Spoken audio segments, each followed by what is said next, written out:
Content బాగుందమ్మా. Country delight buffalo milk ని మా ఫ్యామిలీ వాళ్ళకి ఎప్పటి నుండో వాడుతున్నాను. ఈ పాల ఫస్ట్ యూజ్ నుండి నాకు దీనిపైన చాలా నమ్మకం వచ్చింది. Choose Country Delight and live better. The last few statements which Naidu, the chief minister, has been making, saying that don't watch, Avatar and other superheroes, let's focus on Ramayana and Mahabharata, that family values, India is the best and there's nobody else who follows family values. So Naidu is following a bit of a trajectory, and also he's been praising Mohan Bhagwat. He shared a stage with the RSS head. He praised him. So how do you look at all these developments? Is it really high-tech to Hindutva now? Well, I don't think any reference to Hindu religion should be construed as Hindutva. So there is a fundamental difference between Hinduism and Hindutva. So if Chandrababu Naidu praises Hindu gods, Hindu epics, I have absolutely no quarrel with him, because Hinduism is a great religion and we respect it. The problem comes only when you create a political Hinduism, which we call as Hindutva. So Hinduism is an inclusive religion. Hindutva is based on bigotry, hate, hatred, etc., etc. So the problem comes only when you identify with the political Hinduism. So the spiritual Hinduism is absolutely no problem. So, but you're right. Chandrababu Naidu shared the dais with RSS. That has raised a lot of concerns even among the some conscious Telugu Desam following. The simple thing that I will tell you, if RSS ideology dominates Andhra Pradesh people's political thoughts, obvious beneficiary of that will be BJP, not the TDP. So that is the concern among the TDP's conscious followers also.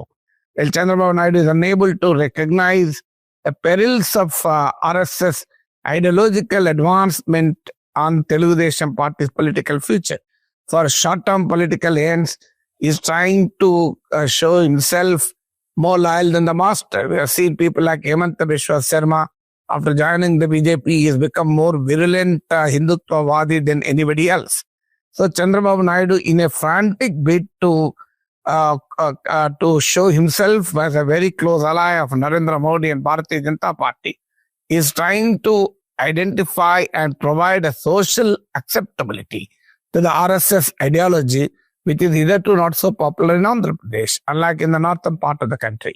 So that is the major issue. Second, in order to reap political mileage from the Christian religious faith of his arch rival Jagan Mohan Reddy, Chandrababu Naidu is trying to use the issues related to Hindu gods like the Laddu controversy in Tirumala, etc.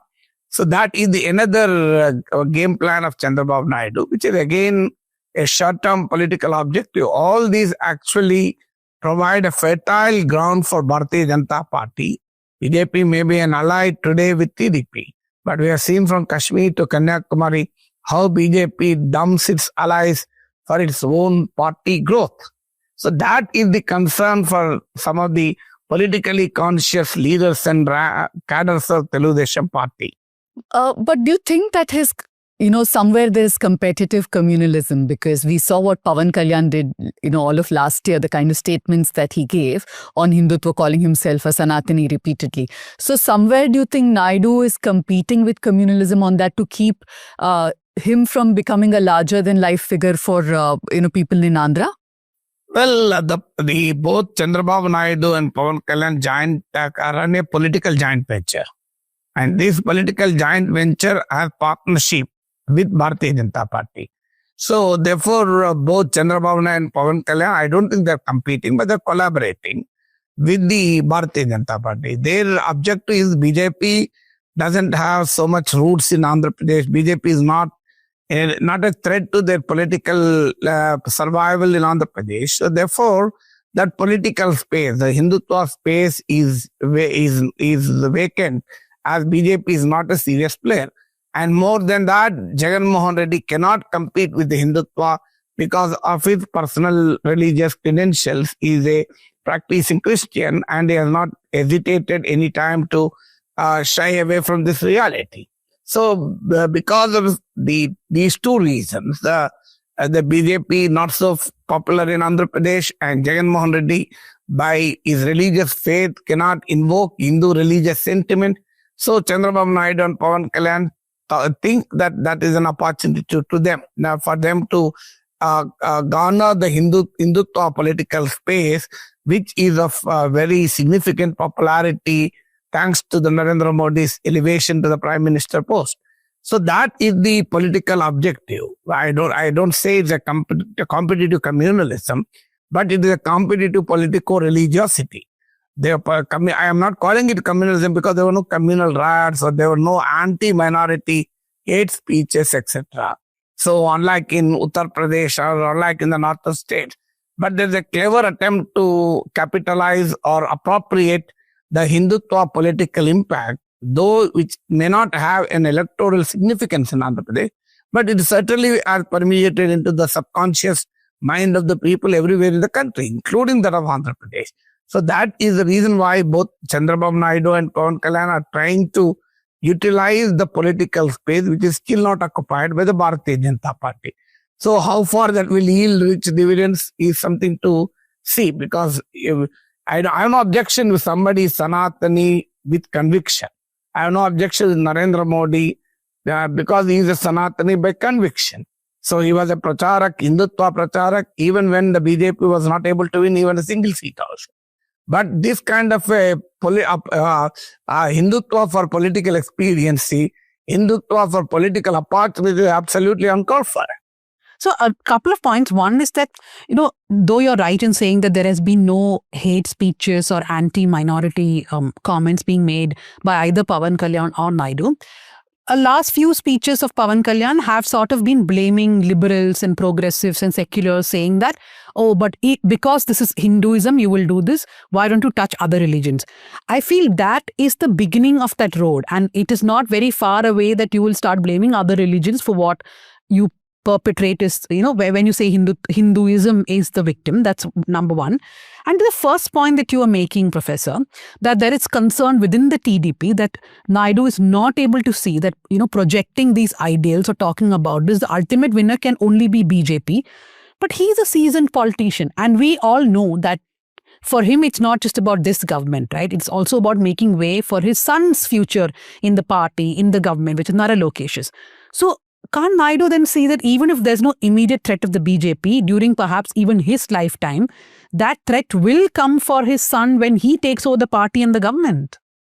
So out of these three parts, your question, the first part is, I said the TDP and Janasena, both Chandrababu and Pawan Kalyan, are not resorting to any communal hate speeches because they also want the minority votes, because Andhra Pradesh minorities are different from the minorities even in Telangana also, because the Muslim identity is subservient to the linguistic identity. In Andhra Pradesh, the religious identity is subservient to the linguistic identity. In Telangana, because of the Nizam rule, there is a difference here. In Andhra Pradesh, you can't even differentiate between an Hindu or a Muslim in terms of language, in terms of many things. And there is also a difference. Dalits in Andhra Pradesh are mostly Christian, unlike in Telangana. So they cannot afford to lose such a large vote base. So this is the dilemma of many secular parties, not just Naidu and Pawan Kalyan. Even Nitish Kumar enjoys a considerable Muslim support base. So they ally with the BJP, but at the same time they are cautious not to antagonize the Muslim vote. However, in a bid to please BJP, you have leaders like Nitish Kumar pulling out the hijab. So that is the kind of drift they always make. So whether it is Naidu or any other secular ally. Then you ask another question, seasoned politician like Chandrababu.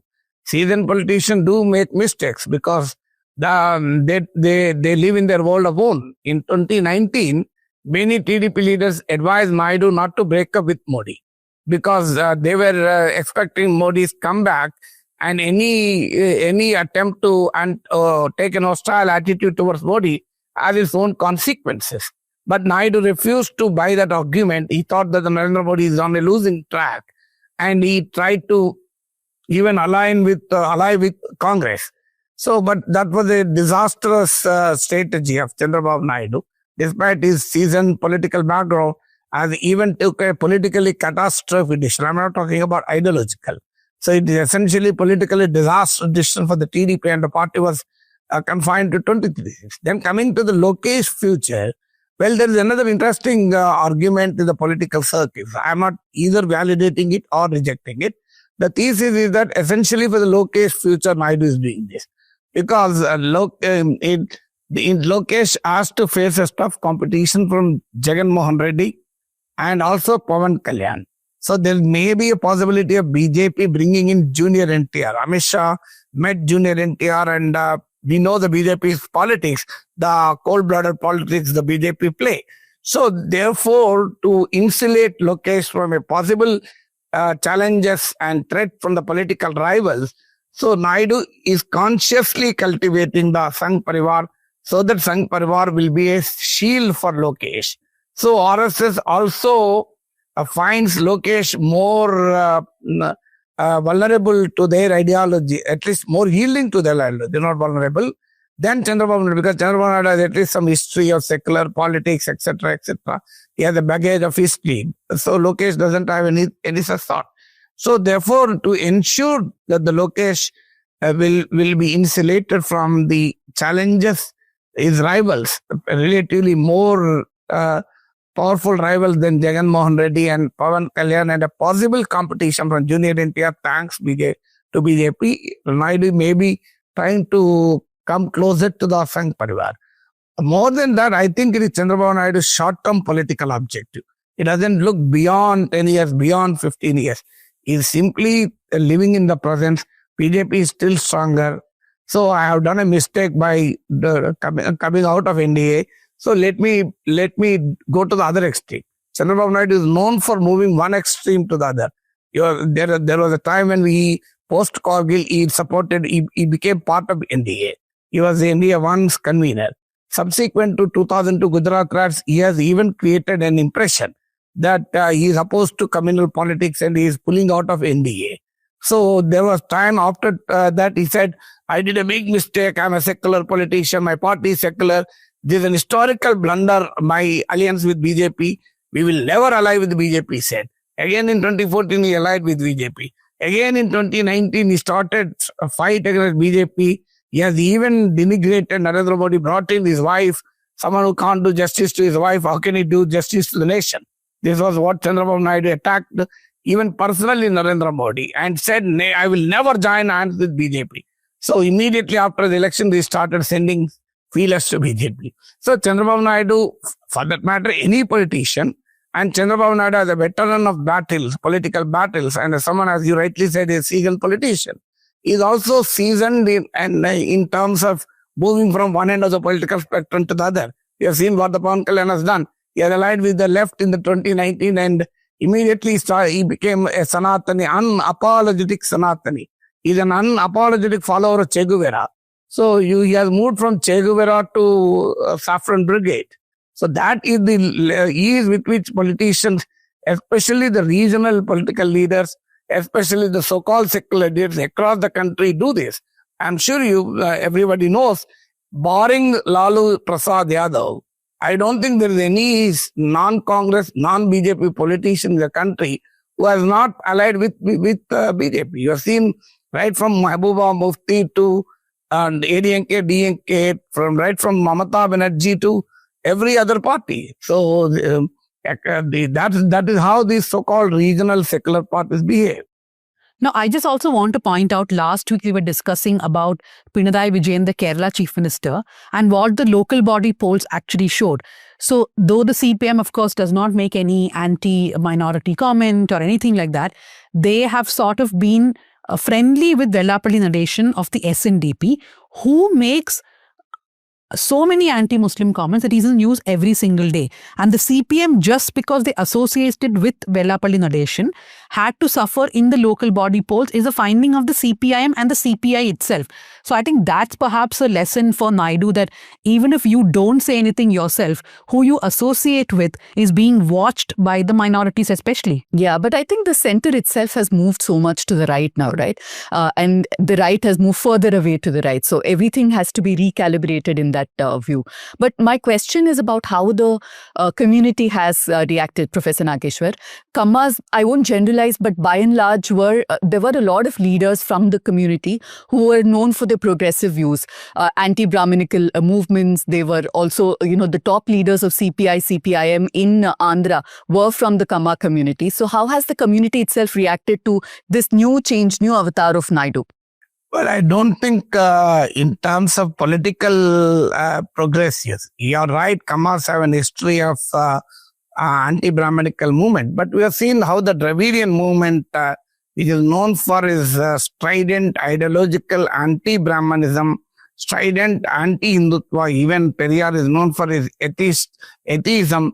When Dravidian movement can succumb to Hindutva politics, forget about any other social formation. So I think Kammas anti-Brahmanical movement or some of the leading communist figures coming belonging to the Kamma community, that's not a big issue compared to the Dravidian movement. We have seen how the Dravidian parties, both ADMK and DMK, are hobnobbing with the BJP, hobnobbing with Hindutva politics, not just the Dravidian anti-Hindutva political ideological moorings. There is another dimension with the Dravidian movement. Their uncompromising fight against the Hindi domination, for their their commitment to federalism, all that, where have they gone when they align with the BJP?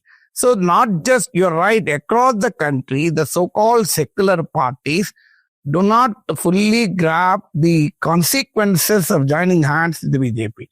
From Kashmir to Kanyakumari, I will give you every party that has aligned with the BJP ultimately got consumed by the BJP.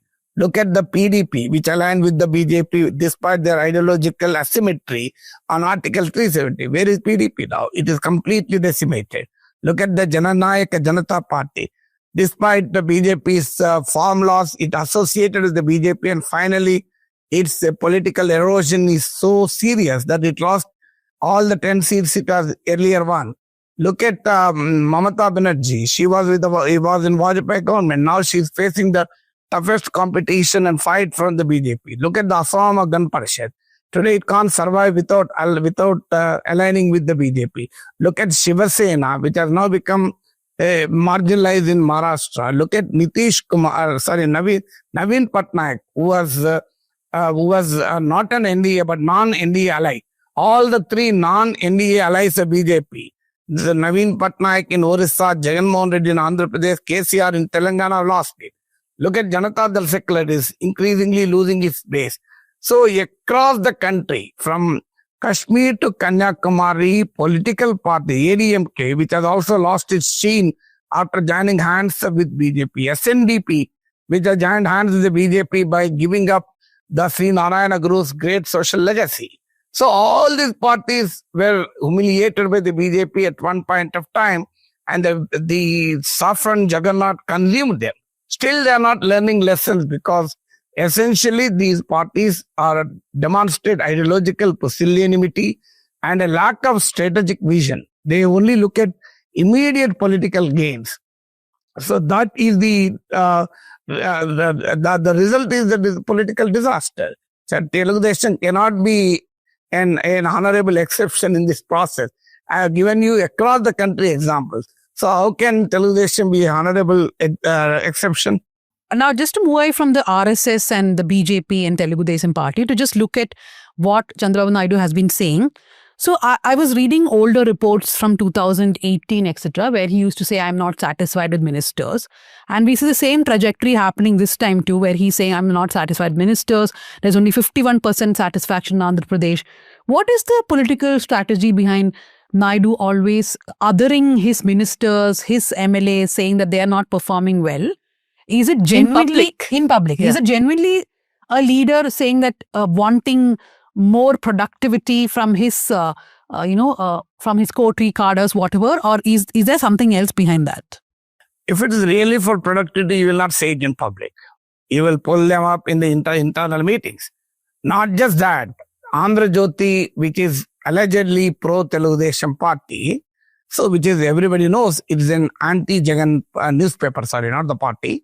So Andhra Jyoti, if you look at the stories, not just Jagan's newspaper Sakshi, Andhra Jyoti, which is certainly not hostile to TDP, you'll find number of stories on the page one accusing ministers of corruption, accusing MLAs of land grabbing, accusing collectors of non-functioning, and I've seen a program on ABN, Andhra Jyoti's sister concern, is a TV channel, wherein the TDP representative, the Kutumbarao, who was the planning board vice chairman, has openly said that TDP, the NDA MLAs, including TDP MLAs, are intoxicated with power. He used the word intoxicated. So look at that. Even Janasena BJP leader, Janasena leader Shiv Shankar openly said, so our leader, our MLAs are earning money left, right and center. They're openly telling, our leaders have given us seats by asking them how much money we can spend. They will give us ticket in the next election based on the money we have. So what is wrong in earning money? This is what the NDA leader is telling on a TV channel which is not hostile to TDP. What can we understand? You're right, Chief Minister publicly chiding MLAs, ministers, even collectors. So the kind of narrative which Chandrababu Naidu is intelligently trying to project is that nobody is working. Only I am working, Lokesh working, to some extent Pawan Kalyan working. So nobody else is working. So ministers are not working, ministers are not corrupt, MLAs are not working, collectors are not working. So this is the kind of narrative which he is trying to project. This is according to them, an intelligent attempt to insulate the leader from the possible anti-incumbency. Anti-incumbency operates at two levels, at the state level and at the constituency level. So he wants to overcome the constituency level anti-incumbency by trying to insulate himself and Lokesh from the discontent, the anti-incumbency, which is a result of the discontent that started brewing in the state. So Jagan Mohan Reddy did the same thing. He has changed candidates, and he has introduced new candidates and thought that his anti-incumbency will be overcome. But that did not happen. There will always be an interplay of anti-incumbency at the local level and the state level. But the leaders often, KCR also thought that, well, there is anti-incumbency against MLAs, but they want me to be the chief minister. Jagan Mohan Reddy wanted the same thing, said the same thing. There is anti-incumbency against MLAs, but I am very, very popular. Chandrababu Naidu is also dreaming the same thing. So the result is something to be forecast. Perhaps the blueprint is from Gujarat, I think ahead of 2017 elections there, that done a complete rehaul of the cabinet, including the chief minister. Every single minister was changed, and that did yield result because there was a lot of, that's of course decades of anti-incumbency. But Professor Nageshwar, it's interesting you mentioned Pawan Kalyan, and you said that, according to Naidu, to some extent Pawan Kalyan is working. How is that entire equation going on right now? I mean, there is of course the caste tension also, the Kapu Kama tension. Just to add to that, whenever I speak to anyone for our newsletter Power Trip, which we are forced to talk to politicians, everybody says that TDP and Janasena for now have a good understanding, as in they're working in tandem, there's no confusion. Will Pawan Kalyan become a threat in the future is not of a big concern now. But how is that equation going, as Pooja was asking? Yeah, in terms of functioning, because what kind do they have hold on the ministries, JSP? Do they get autonomy in decisions? How is that functioning? Well, the question of autonomy doesn't come because no minister wants autonomy. So the problem comes only when somebody wants autonomy. Only Pawan Kalyan wants autonomy. Lokesh already enjoys autonomy. So no other minister really wants autonomy. They enjoy the ministerial position. So not that they want autonomy, and Chandrababu is not giving. So in fact, you're right. There is an unnatural social coalition in Andhra Pradesh. Kamas and Kapos who were on different sides of the political spectrum for quite some time in the history of Andhra Pradesh, have solidly behind the Chandrababu Naidu led NDA in Andhra Pradesh. So there is absolutely no problem in the social and political coalition as of now. Well, there are problems at the local level. That is obvious. Even within the parties, you will find those problems. But in an alliance, you will always fight. That too, an unnatural social coalition will certainly have that problem. But as of now, thanks to Jagan, thanks to the fear of Jagan coming back, both Kammas and Kapos are together, and TDP and Janasena alliance is very solid. There's no dispute about that. Is in fact the reason for NDA still enjoying the popular support. I am sure even today, if elections are held, no wonder that NDA comes back to power. So the reason for that is the socio-political coalition that has remarkably changed the political scenario against Jagan Mohan Reddy. It still remains very strong. So both Chandrababu Naidu and Pawan Kalyan are very, very cautious. Even Lokesh are very, very cautious not to antagonize each other. So I use the word to some extent. The reason is, well, Chandrababu Naidu has a dilemma. He cannot forego Pawan Kalyan. At the same time, he has to install Lokesh. So this was to a very peculiar situation. If he wants to, there are instances when TDP leaders talked about making Lokesh deputy chief minister, and one of the ministers has even said, why can't you make Lokesh the chief minister also? Well, obviously, Janasena was immediately irritated because they don't want any other deputy chief minister other than Pawan Kalyan. So, but the fire was extinguished. The political fire was extinguished. Both Chandrababu Naidu and Pawan Kalyan were taking extra care to ensure that there are no problems in the coalition. So I use the word some extent in that context because Chandrababu Naidu is compelled to install Lokesh as the leader. And this process goes contrary to Pawan Kalyan's number 2 stature in the NDA. So that contradiction is playing up now and then. But certainly today, there's a perfect political chemistry between Naidu and Pawan Kalyan, between Lokesh and Pawan Kalyan, between TDP and Janasena, and between the two social formations. There are local level problems that is obvious in any alliance. Okay, since the professor was talking about Pawan Kalyan and Naidu having this good relationship, we must actually look at what is happening in Tamil Nadu. What we've reported over the last few weeks is that though there have been hints that the AIDMK wants to align with Vijay's party, the TVK, and Vijay also did not mind having talks, it never progressed really because of who would become the chief minister. Now, Vijay, though he is making his political debut, he still sees himself as the chief minister face, and Edappadi Palaniswamy is very categorical that in an alliance which he is leading, he will be the CM face, Vijay can become the deputy CM. But in Andhra Pradesh, we see that Pawan Kalyan is sort of now happy with the deputy CM post he's gotten. And like you were saying, Professor, there doesn't seem to be any misunderstanding or fiction as of now. But is that also from his lesson from previous elections where he's not been successful? And how do you see Pawan Kalyan's, ambition going forward? There had been a lot of talks in between that perhaps he would merge his party with the BJP. But those talks have sort of subsided now, right? No, the question of Janasena merger with BJP doesn't arise, and Pawan Kalyan has even publicly said that when Amit Shah proposed such an idea, he has rejected it. So he is aligning with the BJP, but he was never in favor of any idea of merging his party with BJP. As of now, Pawan Kalyan fully knows his limitations. So he has, in fact, the BJP had a second choice other than joining hands with the TDP. They wanted to be a third force. They wanted to ensure one of the two parties, either TDP or YCP, weakened so that there will be a space for BJP.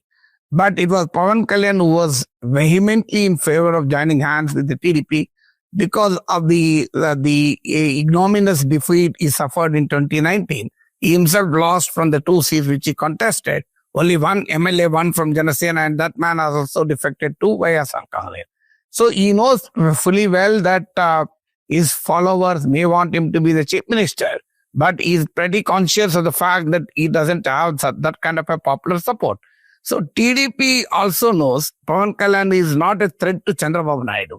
Well, he may be a threat to Lokesh in future, but as of now, as long as Chandrababu Naidu is actively at the helm, Pawan Kalyan has no ambition to surpass Chandrababu Naidu. He knows that Chandrababu Naidu is a towering leader compared to Pawan Kalyan. So therefore, as of now, it's a win-win situation. That's the reason Pawan Kalyan always says for next 15 years, this alliance will be for 15 years. So he is only looking at post Chandrababu Naidu scenario. So that is the more after Chandrababu Naidu retired from active politics, Pawan Kalyan wants to be in the field, I think. So that's the reason he's always talking about 15-year lifetime for the NDA in Andhra Pradesh. Why not 25 years? Why not 30 years? Why only 15 years? Nobody knows. So therefore, he is fully conscious, and TDP is also conscious. If not all the TDP leaders, it is Chandrababu Naidu is very, very conscious of the fact that the winning edge is provided by Janasena. So Janasena may have a 6 to 7% vote across the state. But in highly polarized political past where Janasena's addition is very, very important. That's the reason Chandrababu Naidu himself described Pawan Kalyan as a game changer. That is what Chandrababu Naidu said even in his popular entertainment show with Nandamuri Balakrishna called The Unstoppable. So therefore, it is a win-win partnership as of now. It perfectly suits the present political context. Nobody knows what will happen in future. As of now, so Pawan Kalyan is happy, Kapus are happy, Kamas are happy, Chandrababu Naidu is happy. It is all well scenario because of the threat Jagan Mohan Reddy poses to them. Because Jagan Mohan Reddy still retains 40% solid vote base even today, despite losing the elections. So therefore, any split in the anti-Jagan vote or any fragmentation in the anti-Jagan vote will prove costlier for both TDP and Janasena. All is happy in the ruling coalition, but one area where things are not very happy is the finances of Andhra Pradesh, because 11 years and the special category status has not come. But I think they've sort of now they've given up for a lack of choice, but it's not that the state doesn't need those grants, right? And for the development of Amravati, I think Naidu had asked for over 50,000 crores. The BJP, the NDA has granted less than 5,000 crores. So everything is in limbo. And in fact, we were talking about the debt to GSDP ratio of Tamil Nadu a couple of weeks ago, and let me explain. But Andhra has a higher ratio, which is over 35%, which is very alarming. But Professor Nageshwar, how do you think Naidu will bring in the much needed funds? Because the investments are coming in, the announcements are happening, but that is not even, that's like a drop in the ocean, right? Compared to the amount that they actually need. Well, it is true. Finances are very complicated. How the political parties operate. So across the country, we have seen how the populism has taken a heavy toll of governance. So Andhra Pradesh is no exception to that. So the point here is, let me make a small correction. For Amravati, World Bank has given 15,000 crores, and I was told that the Modi government is making it a grant rather than a loan. So, it is true that the Narendra Modi government is not cooperating with the Naidu to the extent that Chandrababu Naidu wants. But certainly, he has no other option. So, he can't go against the NDA. So, he has already learned the lesson in 2019. So, any attempt to give up Modi friendship, Jagan Mohan Reddy is already a non-NDA ally. So he doesn't want to antagonize Modi, given the kind of fate Arvind Kejriwal, Hemant Soren and many others are facing. So Chandrababu Naidu, more than the finances, politics matter very much now. So he has to compromise with Narendra Modi and get whatever little or more, whatever is possible. This is now trying to balance between the fragile economics and robust politics. So trying to ensure some of the promises are at least fulfilled, like the Super 6, the populist promises. But Amravati and Polavaram can always wait for the next elections so that they will remain as a political ploy. Politicians are very clever. So they are so intelligent, they will convert the crisis into opportunity. Pulwama was a crisis. Modi converted it into an opportunity. So they know very well how to convert a crisis into an opportunity. Well, Amravati and Polavaram, if they are not completed, it's a crisis, but they will convert into opportunity. If you want me to complete Amravati, if you want me to complete Polavaram, vote for NDA. So that is how politicians are intelligent in converting crisis after crisis into an opportunity after opportunity. Perhaps the BJP is also reluctant to give more grants because the credit will go to Naidu if they give any more grants, and they don't want him getting any more stable. But it's also interesting because Naidu had said that reckless freebies, I'm using his term, we don't like the word freebies, but that reckless freebies by the YSRCP government is what pushed the Andhra state into this kind of fiscal deficit. But if you look at his promises, they are also, I mean, rightly so, they also talk about welfare schemes. From Talli Ki Vandanam to several other schemes are in the same direction. Some of them, in fact, are just rebranded from what YSRCP had given. So I don't know where they'll find money both for development and for welfare schemes. But Yeah, Professor, I think we'll just end with the person that we did not speak about now at all, who is Jagan Mohan Reddy. One is, what exactly is Jagan Mohan Reddy up to? I mean, I know that there has been a lot of opposition from Jagan Mohan on the PPP model, which Naidu is now going to persist, especially in the health sector. In fact, we had PV Ramesh in the episode a few weeks ago, where he was speaking very strongly against the PPP model, which Naidu wants to bring in the health sector with the government hospitals. What are your thoughts on what Jagan Mohan Reddy is up to? Well, Jagan Mohan Reddy is living in a world of his own, thinking that there is already a strong discontent against Chandrababu Naidu, and if elections are held now, he will come back to power with thumping majority. That is the illusory world people live. That's the problem I have. I was, I was in legislature, I was in media, so I was on the both sides of the fence to that extent, and I've intimately seen how politicians at the top level work. So they live in a world which there are sycophants around them, and they always tell that something great is happening for you. So I've seen with all the top leaders, they face the vulnerability for this. So Jagan Mohan Reddy is not an exception to it.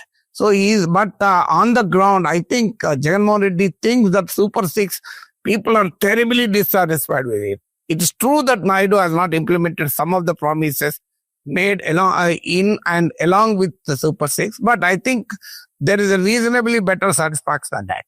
Well, the second is Jagan Mohan Reddy thinks that Naidu doesn't have credibility in terms of the welfare schemes. He has a greater credibility. It is also true Jagan Mohan Reddy has greater credibility in welfareism, but people are not looking for credibility. People are looking for delivery. Well, Chandrababu Naidu may not personally believe in welfareism. He is a reformer, he is a protagonist of economic reforms. But that doesn't matter for them. As long as the government delivers for willy-nilly, it's fine for them. Chandrababu Naidu may have an ideological aversion towards so-called freebies, but he is already doing the same thing. Modi talks about freebies and he's promising everything from Delhi to Bihar.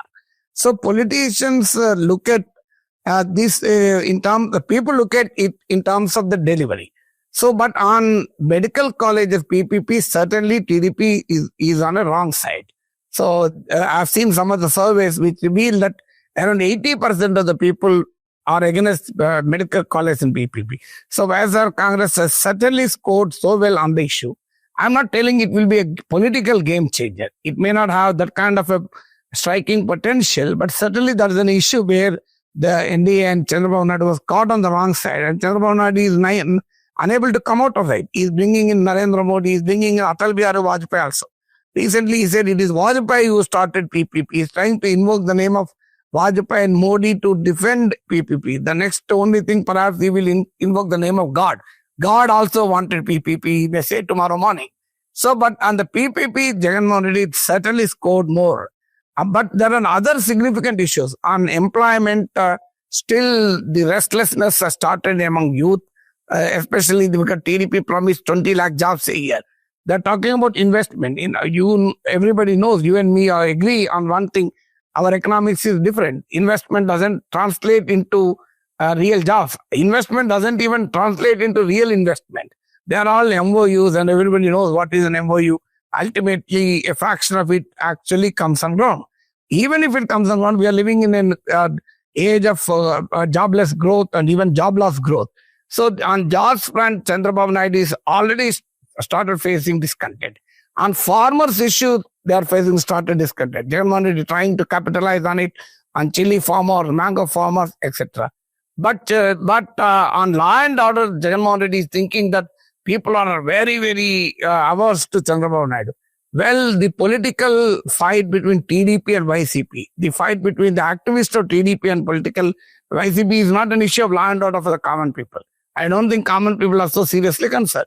So there are areas where people are disgruntled, but there are areas people are still happy. So the political, more than the populism, more than the promises, the political chemistry between TDP and Janasena, that makes a world of difference. In Andhra Pradesh, unfortunately, there is so much caste consolidation. Pawan Kalyan himself said that in Andhra Pradesh, people think in terms of caste. So the problem in Andhra Pradesh is these caste loyalties are so strong. Even if the leader does something wrong, they still criticize him, but still support him. So that is the unflinching caste political loyalties in Andhra Pradesh. So therefore, it is not so easy to break this polarization that is being witnessed today in Andhra Pradesh. Okay, so thank you very much for that, Professor. I think to those listening, I hope he's been able to give a good picture of the politics in Andhra Pradesh.